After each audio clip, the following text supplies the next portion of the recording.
January 1945.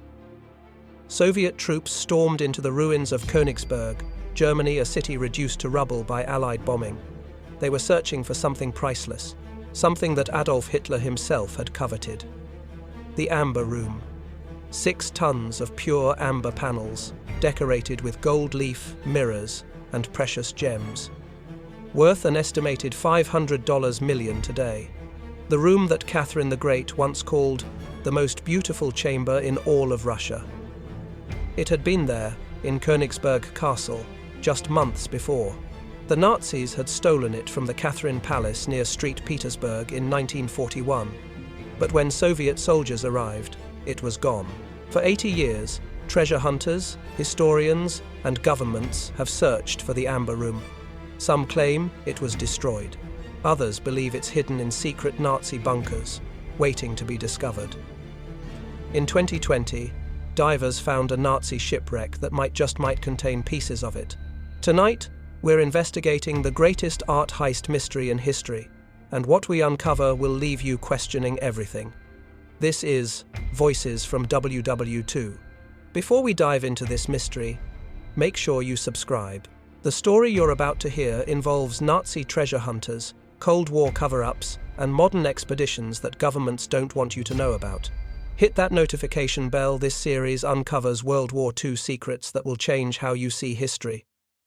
Let me take you back to 1701, Prussia and Russia, 2 great empires, competing for power and prestige in Europe. The King of Prussia, Frederick I, commissioned something extraordinary. A room made entirely of amber. Not painted amber. Not amber decorations. The entire room floor to ceiling covered in carved amber panels. Amber is fossilized tree resin, formed over millions of years. It's rare, precious, and incredibly difficult to work with. It cracks easily. It can't withstand heat. Creating intricate carvings from amber requires extraordinary skill. The craftsmen worked for 10 years. They used 6 tons of amber, the equivalent of 100,000 pieces. They incorporated gold leaf, precious gems, mirrors designed to amplify candlelight. When complete, the panels glowed with an otherworldly golden light. It was unlike anything the world had ever seen. In 1716, Frederick's son, Frederick William I, decided to give this masterpiece as a diplomatic gift to Peter the Great of Russia. Why would a king give away something so valuable? Politics. Alliance. Strategy. Prussia needed Russia as an ally against Sweden. The Amber Room was the ultimate diplomatic gesture, a gift so magnificent that refusing it would be an insult. Peter the Great accepted, and he was mesmerized. The Amber Room was installed in the Winter House in St. Petersburg. Later, Peter's daughter, Elizabeth, moved it to the Catherine Palace in Tsarskoye Selo, just outside the city. There, Italian architect Bartolomeo Rastrelli expanded it, adding even more amber panels, mirrors, and mosaics. The room grew to cover more than 590 square feet. The amber panels alone were valued at what would be $142 million in today's currency. It became known as the 8th wonder of the world. For over 200 years, the Amber Room served as a private study and gathering place for Russian Tsars. Catherine the Great hosted select guests there. The room was a symbol of Russian imperial power and artistic achievement. Imagine standing in that room, the afternoon sun streaming through the windows, hitting those amber panels, the whole chamber glowing like you're standing inside a jewel. The scent of old amber, slightly sweet, slightly resinous, filling the air. It wasn't just beautiful, it was transcendent. And then came 1941, the 22nd of June, 1941, Operation Barbarossa, Hitler's invasion of the Soviet Union. 3 million German troops surged across the border. By September, Nazi forces were approaching Leningrad, modern St. Petersburg. Soviet officials knew they had to evacuate the treasures of the Catherine Palace. They tried to dismantle the Amber Room. But here's the problem. Amber is incredibly fragile. After 200 years, the panels had dried and become brittle. When workers tried to remove them, pieces started to crumble. In desperation, they tried covering the walls with wallpaper, hoping to hide the amber from the Nazis. It didn't work. When the Nazis arrived, they knew exactly what they were looking for. And what happened next would turn the Amber Room into one of history's greatest mysteries. The Nazis weren't random looters. They came prepared. A special team of art historians and craftsmen led by Erich Koch, the Nazi Gauleiter of East Prussia, carefully dismantled the Amber Room over 36 hours. Think about that. It took the original craftsmen years to install it. The Nazis took it apart in a day and a half. They packed the panels into 27 crates and shipped them to Königsberg, modern Kaliningrad, where they were reassembled in Königsberg Castle. The Amber Room became a centerpiece of Nazi propaganda. Koch displayed it as proof of German cultural superiority, even opening it to select visitors.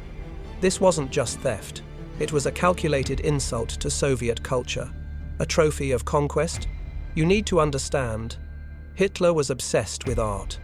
He saw himself as an artist. He'd failed to get into art school as a young man, and he believed that great empires were defined by their cultural treasures. Throughout the war, the Nazis systematically looted art from every country they conquered. Conservative estimates suggest they stole 600,000 works of art, paintings, sculptures, books, and treasures worth billions. Hermann Goering alone looted over 1,400 artworks. His personal collection was worth more than $200 million in 1,940 seconds currency. But the Amber Room was special. It wasn't just valuable. It was symbolic. It represented the heart of Russian imperial culture, and the Nazis knew it. For 3 years, the Amber Room sat in Königsberg Castle while the war raged across Europe. Occasionally, Nazi officers gave tours. A few photographs were taken. These would later become the only visual evidence of the room's existence during this period. Then, in late 1943, the tide of war turned.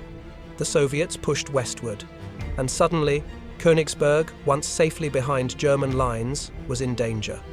Alfred Rohde, the director of Königsberg's art museums, received orders.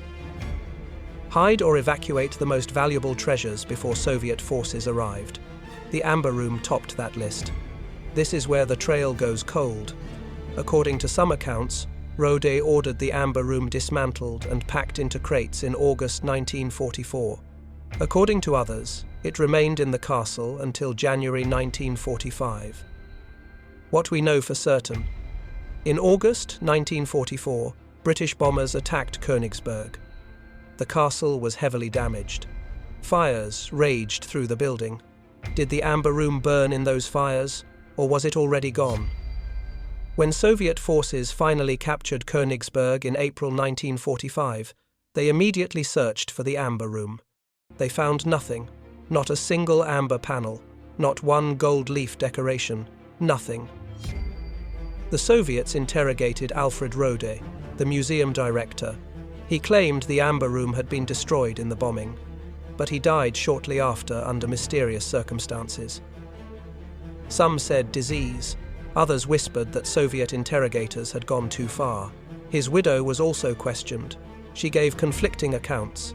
Sometimes she said it burned.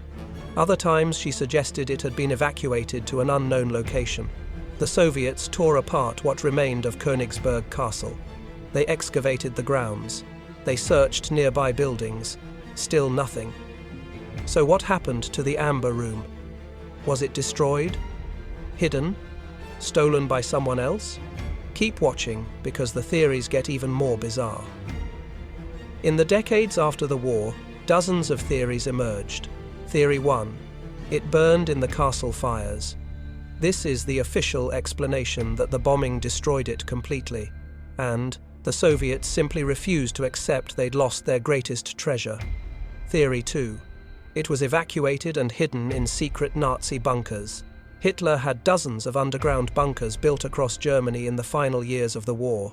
Could the Amber Room be in one of them? In early 1945, the Nazis evacuated millions of people and tons of cargo from East Prussia as Soviet forces closed in. Ships sailed across the Baltic Sea. Many were sunk by Soviet submarines. Could the Amber Room be at the bottom of the sea? Theory 4. Soviet officers found it and secretly kept it. This conspiracy theory suggests high-ranking Soviet commanders discovered the Amber Room, realized its value, and hid it for themselves.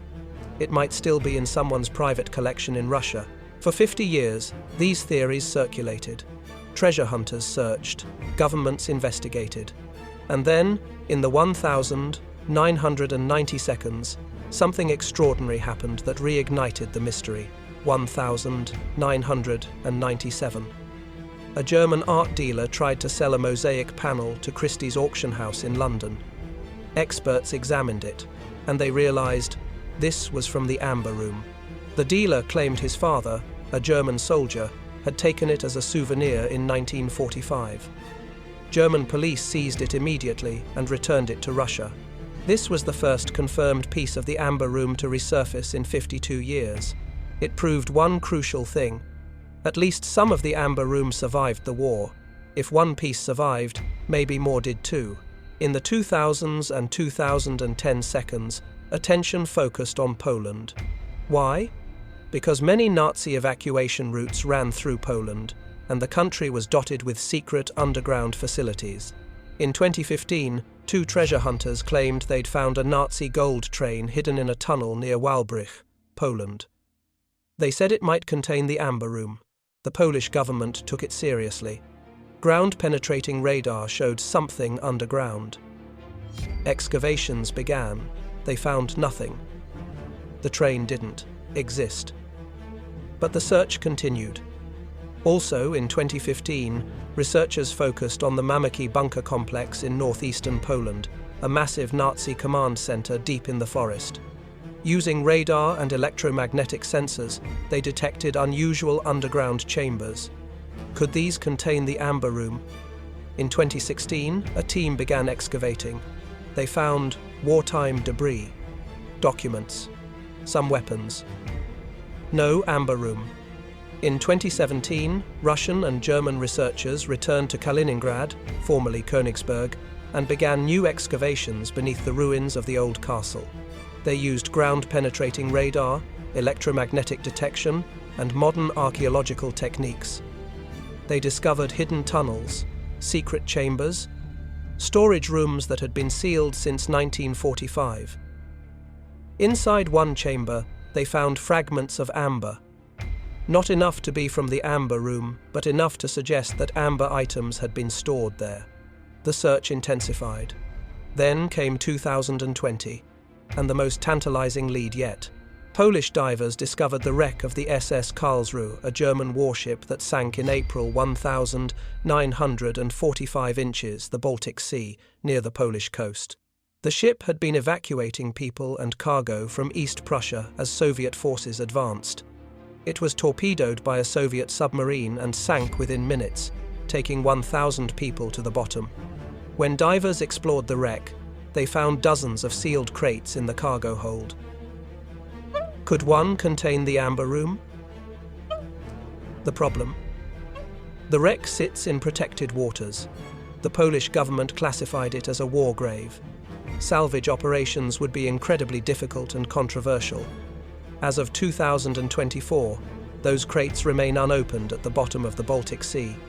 What do you think is in those crates? The Amber Room? Or just wartime supplies? Tell us in the comments. And if you're hooked on this mystery, share this video. The world needs to know about the greatest treasure hunt in history. Here's something most people don't know.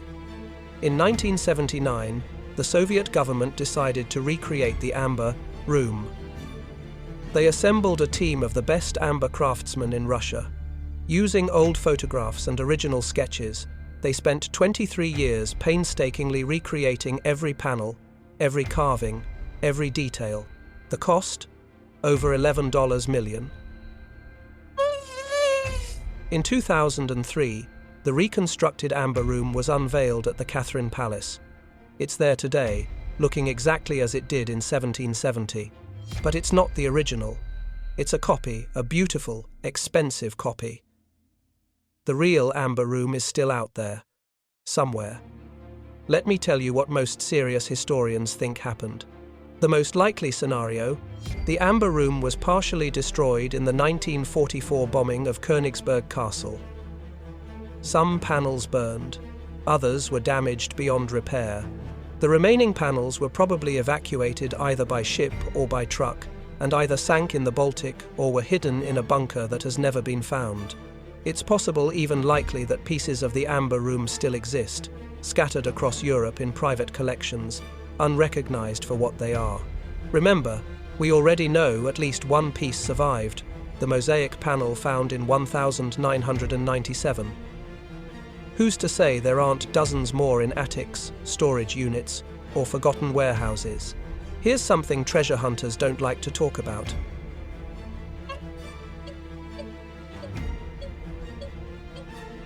Even if you found the Amber Room today, what would you do with it? You couldn't sell it. It's one of the most famous stolen artworks in history. Every government, museum, and law enforcement agency would recognize it immediately. You couldn't display it. Same problem. You couldn't even admit you had it without facing decades of legal battles and possibly criminal charges. So if someone did find it, they'd probably keep it secret. Which means we might never know. Of course, where there's mystery, there are conspiracy theories. Some people believe the KGB found the Amber Room in the 1950 seconds and hid it to avoid embarrassing questions about why Soviet forces hadn't secured it in 1945.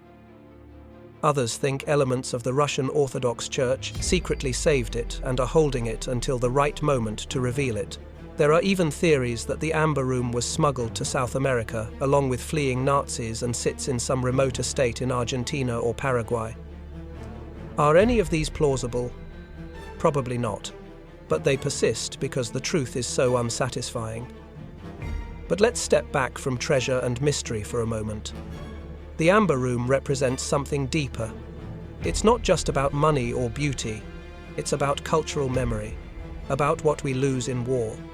Think about the craftsman who spent 10 years creating those amber panels in the early 1700s. Think about the generations of Russians who treasured it as a symbol of their heritage.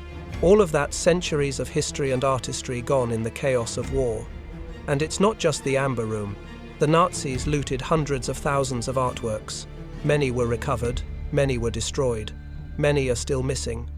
Every piece represents a theft, not just of property, but of culture, of memory, of human achievement.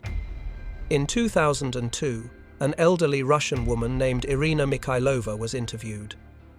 She'd worked as a guide at the Catherine Palace before the war and had given tours of the Amber Room. She was asked what she remembered most about it. She said, "It wasn't the gold or the amber that made it special. It was the light. When the sun hit those panels, the whole room seemed to breathe. It felt alive. I've seen the recreation. It's beautiful, but it's not the same. You can copy the amber, but you can't copy the soul." She died in 2005, one of the last people alive who'd seen the original Amber Room. So, is the Amber Room gone forever? Or is it waiting hidden in a bunker at the bottom of the sea or locked in someone's vault? The answer might be closer than we think. So, will we ever find the Amber Room? Honestly, probably not. The most likely scenario is that it was destroyed in 1944, with a few pieces surviving in private hands, unrecognized and unreported. But, and this is important, unlikely doesn't mean impossible. Technology keeps improving. Ground-penetrating radar gets better. Diving equipment becomes more sophisticated. Archives continue to be opened. In 2024, Polish researchers received permission to explore a new site where Nazi documents suggest valuable cargo was hidden. Maybe they'll find nothing. Maybe they'll find something that changes everything. Here's what I want you to understand. The Amber Room mystery matters not because of the treasure, but because of what it represents. It's a reminder that war destroys more than lives. It destroys culture, history, beauty. The Nazis didn't just kill millions. They tried to erase entire civilizations. They looted art, burned books, and destroyed monuments. The Amber Room was just one of countless treasures they stole. And even 80 years later, we're still trying to recover what was taken. Imagine you're a Russian soldier in 1945. You've fought your way from Stalingrad to Berlin. You've seen unimaginable horrors. You've lost friends, family, your home, and you arrive at the Catherine Palace, where your grandparents once told you stories about the magnificent Amber Room. But it's gone, stolen, probably destroyed. How would that feel? It's not about the money. It's about what the Amber Room represented: beauty, continuity, a link to a past that war tried to erase. That's why people keep searching, not for treasure, for memory. What do you think happened to the Amber Room? Is it at the bottom of the Baltic, hidden in a bunker, destroyed forever? Leave your theory in the comments. And if this story moved you, if it made you think about what we lose in war, share this video. Stories like this deserve to be remembered. Subscribe to Voices from WWII because next week we're investigating another mystery that governments don't want uncovered. Operation Paperclip: How America Secretly Recruited 1,600 Nazi Scientists. You think you know the story? Not even close. The Amber Room was called the eighth wonder of the world. Maybe it still exists, hidden somewhere, waiting for someone brave or lucky enough to find it. Or maybe it's truly gone, another casualty of humanity's darkest chapter. Either way, its story reminds us some things, once lost, can never truly be replaced. This has been Voices from WWII. Keep searching for truth. Keep questioning history.